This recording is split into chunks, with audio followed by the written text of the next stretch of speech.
Gillette Lewatt, bonjour. Bonjour Guy Samuel.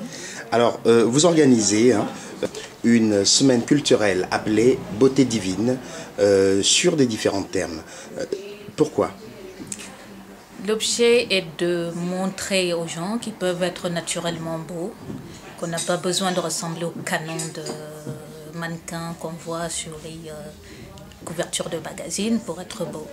Donc chacun vient au monde avec une belle peau et de beaux cheveux. Donc l'objectif est de faire comprendre aux gens qu'ils peuvent magnifier ce capital-là et être soi-même. La vraie beauté commence par l'intérieur déjà. D'accord. Vous avez choisi alors pour cette semaine-là plusieurs thématiques. Lesquelles par exemple? On va parler, en fait, ça va partir de l'histoire, de savoir comment nos parents, nos ancêtres dealaient avec la beauté déjà, et à travers le temps, voir comment cette beauté, cette définition de la beauté a été modélée dans le temps et comment est-ce qu'on en est arrivé à une déviation où aujourd'hui être beau est de tricher, de singer, de porter de faux cheveux, d'avoir une peau complètement décolorée, défaite. Pourquoi est-ce qu'on en est arrivé là et comment est-ce qu'on peut sortir de là si on a dévié? C'est une très très grande initiative qui rejoint déjà mon développement à moi qui est de préserver l'identité culturelle africaine et surtout de promouvoir sur le plan international l'image de l'Afrique qui est une image positive, de promouvoir ce côté naturel qui tend déjà à disparaître avec tout ce qui est modernisme. Qu'on pense que aujourd'hui pour être moderne il faut forcément faire des choses tourner un dos à sa tradition. Je suis très honorée de participer à un événement tel que la Beauté divine avec Gillette Lewatt, et que ce soit fait au musée du Quai Branly. Et je suis vraiment très excitée à l'idée de faire ce projet. Je suis donc métisse camerounaise, et justement j'ai toujours eu cette fierté et cet attrait de la culture africaine. Et donc de participer à cet événement, ça me permettra de mettre en avant toute cette fierté, toutes ces valeurs que j'ai en moi. Je pense que la Fondation Gillette Lewatt a vraiment une initiative qui est louable, qui vraiment doit être soutenue surtout, et je pense que par cette semaine ça prouvera qu'il y a encore des piliers de la tradition africaine qui veillent encore à ce que ces traditions restent et puissent être communiquées avec des générations et des générations. C'est-à-dire ce qu'on voudrait, c'est ce que j'ai fait et ce que d'autres font dans leur domaine, c'est retrouver nos savoirs ancestraux qu'on a laissés partir, ou que d'autres viennent piller chez nous et nous le redonner à compte-gouttes ou de manière diluée. Ce qu'on voudrait, c'est que on puisse transmettre ce savoir-là à d'autres. Il va y avoir des ateliers pour former un peu les gens, que ce soit moi dans mon domaine, pour ceux qui ont envie de savoir comment traiter le cheveu, comment magnifier leur peau. On va faire des ateliers là-dessus. Il y aura des ateliers, par exemple, comment faire des bijoux à partir des fruits séchés.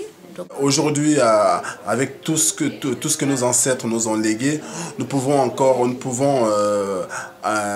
les moderniser, les faire plus évoluer, avoir un regard nouveau, un regard de 2012. Moi, je travaille plus sur des matières naturelles telles que les écorces d'arbres, de l'eau-baume, des tissus qui ont été au temps ancien et laissés aux oubliettes pour laisser place au wax, par exemple, qui est un wax qui ne vient pas de l'Afrique. Le wax, c'est un tissu hollandais qui aujourd'hui est prisé par l'Afrique. Pourtant, nous les Africains, nous avons nos tissus de base et qui sont en train d'être mis à côté en faveur d'autres tissus.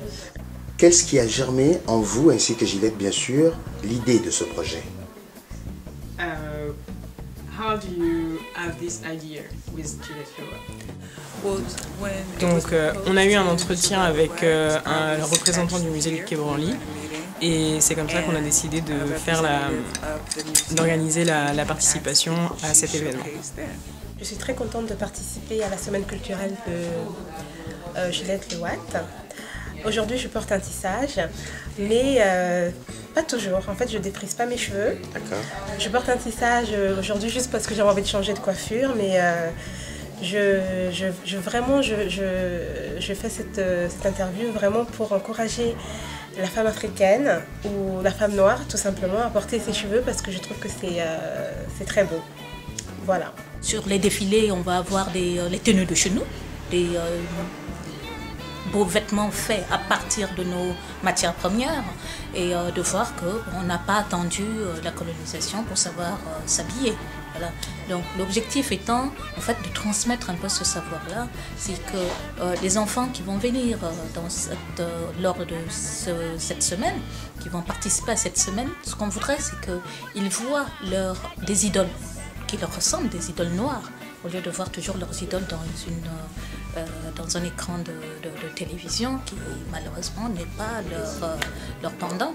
Donc que ces enfants puissent se dire, enfin, que cela suscite des vocations, qu'ils aient envie de ressembler à d'autres Noirs qui ont réussi. Malheureusement, nous sommes plusieurs, mais les gens ne se connaissent pas.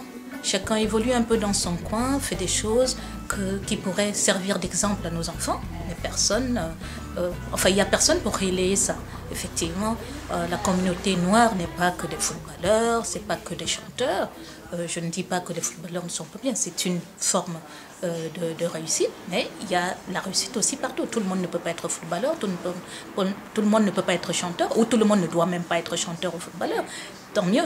Voilà, durant l'événement, j'aimerais vraiment montrer toute la beauté naturelle qu'ont les personnes de type africaine ou métisse. Voilà, montrer tout cet assemblage, toute cette beauté qu'on représente. On fera cette première journée dans une université. Ensuite, on ira sur le plan culturel au musée du Quai Branly, où là, on va avoir des journées où on va passer des documentaires, une journée cinéma, où on va passer des documentaires, que ce soit sur nos ancêtres, que ce soit sur aujourd'hui, des dégâts qu'on a sur la peau ou les cheveux, et de la beauté même. Aujourd'hui, comment est-ce qu'on la voit? On aura une journée cinéma, on aura une journée où il y aura également du théâtre, la mise en scène, que ce soit de l'art martial ou bien une mise en scène sur notre vie d'aujourd'hui, à quoi est-ce qu'on ressemble.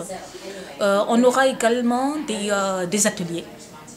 Des ateliers sur comment soigner la peau, comment soigner les cheveux, que ce soit les cheveux des enfants ou les peaux des enfants, comment faire en sorte qu'on entretienne cette beauté toute la vie.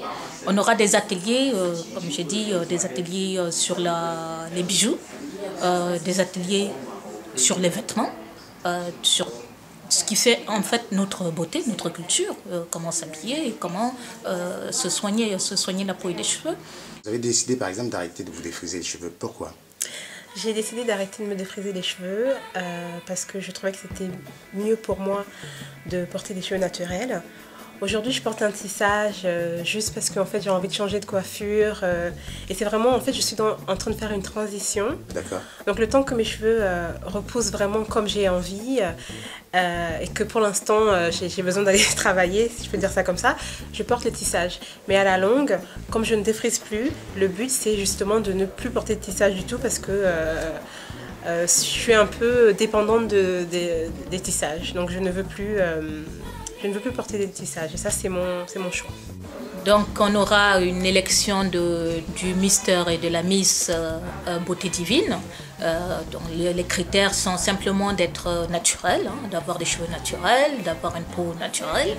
Et voilà, le jury sera composé de gens de divers bords qui jugera de ce qu'ils pensent de la beauté naturelle.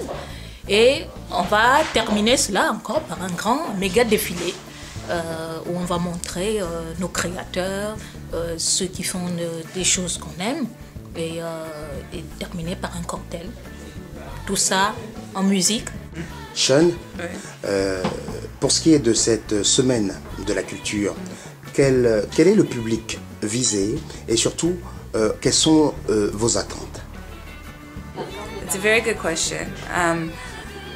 I expect to have all. Donc c'est une très bonne question. J'espère en fait avoir toutes les personnes qui incarnent les valeurs et la fierté de la marque Gillette Le Watt. amazing exhibition? C'est devenir nombreux. C'est gratuit, hein. C'est gratuit. Ça sera une semaine culturelle un peu, on espère, différente de ce qui a pu se passer, mais qui apportera quelque chose à nos enfants et à nous-mêmes. Ce qu'on voudrait, c'est que les gens viennent s'inspirer, se documenter, apprendre à se connaître, apprendre qui ils sont. Et pour certains, se ressourcer un peu. Voilà, surtout se ressourcer. Et montrer, par exemple, le premier jour au musée sera un salon de lecture. On va inviter des écrivains où on va montrer toute la documentation sur la peau et les cheveux, tout ce qui a été écrit dessus. S'il y avait un dernier message à passer, que diriez-vous? Je dirais à tout le monde de se rassembler autour de cette initiative qui est vraiment une grande initiative et de soutenir la culture africaine, de soutenir surtout les jeunes créateurs, les jeunes artistes africains qui œuvrent pour la reconnaissance sur le plan international de l'Afrique et surtout l'Afrique dynamique, l'Afrique qui va avancer, parce qu'on a toujours tendance à montrer un côté négatif de l'Afrique. Pourtant, il y a vraiment des jeunes et des mécènes qui travaillent pour la reconnaissance culturelle de l'Afrique.